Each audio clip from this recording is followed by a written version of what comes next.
TV 24 news ವಾಹಿನಿಗೆ ಸ್ವಾಗತ. Conductor ಮೇಲೆ ಹಲ್ಲೆ ಖಂಡಿಸಲು ನಾಳೆ ಬೆಳಗಾವಿಗೆ ಬರಲಿದ್ದಾರೆ ನಾರಾಯಣಗೌಡರು. ಸಣ್ಣ ಬಾಳೆಕುಂದ್ರಿ ಗ್ರಾಮದಲ್ಲಿ ಮರಾಠಿ ಪುಂಡರು ಸಾರಿಗೆ ಬಸ್ ಕಂಡಕ್ಟರ್ ಮೇಲೆ ಹಲ್ಲೆ ಖಂಡಿಸಲು ನಾಳೆ ಕರ್ನಾಟಕ ರಕ್ಷಣಾ ವೇದಿಕೆ ರಾಜ್ಯಾಧ್ಯಕ್ಷ ನಾರಾಯಣಗೌಡರು ಬೆಳಗಾವಿಗೆ ಬರಲಿದ್ದಾರೆ. ಬೆಳಗಾವಿಯಲ್ಲಿ ಮರಾಠಿಗರ ಅಟ್ಟಹಾಸ ಜಾಸ್ತಿಯಾಗಿದೆ. ಸ್ವಾಭಿಮಾನಿ ಕನ್ನಡಿಗ ಕಂಡಕ್ಟರ್ ಮೇಲೆ ಹಲ್ಲೆ ಖಂಡನೀಯ ಎಂದು ವಿಡಿಯೋ ಸಂದೇಶ ಕೊಟ್ಟ ನಾರಾಯಣಗೌಡರು, ನಮ್ಮ ಕನ್ನಡಿಗರಿಗೆ ಅವಮಾನ ಆದ ಜಾಗದಲ್ಲಿ ಬಂದು ಪ್ರತಿಭಟನೆ ಮಾಡ್ತೀವಿ ಎಂದಿದ್ದಾರೆ.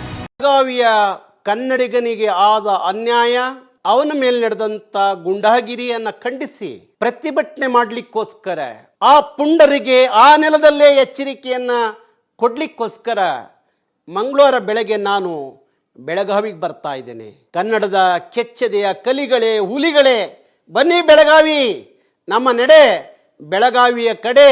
ನನ್ನ ನಾಡಿನ ಕನ್ನಡಿಗನ ಮೇಲೆ, ನನ್ನ ನೆಲದಲ್ಲಿ ಪುಂಡಾಟಿಕೆ ಗುಂಡಾಗಿರಿ ನಡೆಯುತ್ತೇನದಾದ್ರೆ ಅಂತ ಪುಂಡ್ರನ್ನ ಬಗ್ಗು ಬಡಿಯುವ ಕೆಲಸ ನಾವು ಮಾಡಬೇಕಾಗತ್ತೆ.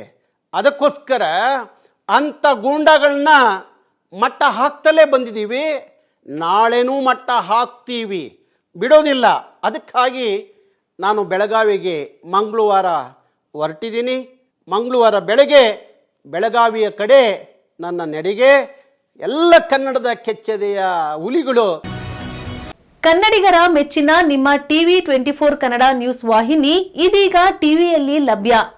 ಕರ್ನಾಟಕ ಮತ್ತು ದೇಶ ವಿದೇಶದ 360 ಡಿಗ್ರಿ ಸುದ್ದಿ ಹಾಗೂ ಉತ್ತರ ಕರ್ನಾಟಕ, ಬೆಳಗಾವಿ, ಬಾಗಲಕೋಟೆ, ಧಾರವಾಡ, ಹಾವೇರಿ, ಗದಗ, ಬಿಜಾಪುರ ಜಿಲ್ಲೆಯ ಕ್ಷಣ ಕ್ಷಣದ ವಿವರವನ್ನ ಪಡೆಯುವುದಕ್ಕೆ ಟಿವಿ 24 ಕನ್ನಡ ನ್ಯೂಸ್ ವಾಹಿನಿಯನ್ನ ಲೈಕ್ ಮಾಡಿ, ವಿಡಿಯೋಗಳನ್ನ ಶೇರ್ ಮಾಡಿ, ಕಮೆಂಟ್ ಮಾಡುವ ಮೂಲಕ ನಮ್ಮ ವಾಹಿನಿಗೆ ಸಹಕಾರ ನೀಡಿ ಮತ್ತು ಚಾನೆಲ್ ಅನ್ನ ಸಬ್ಸ್ಕ್ರೈಬ್ ಮಾಡಿ. Thank you.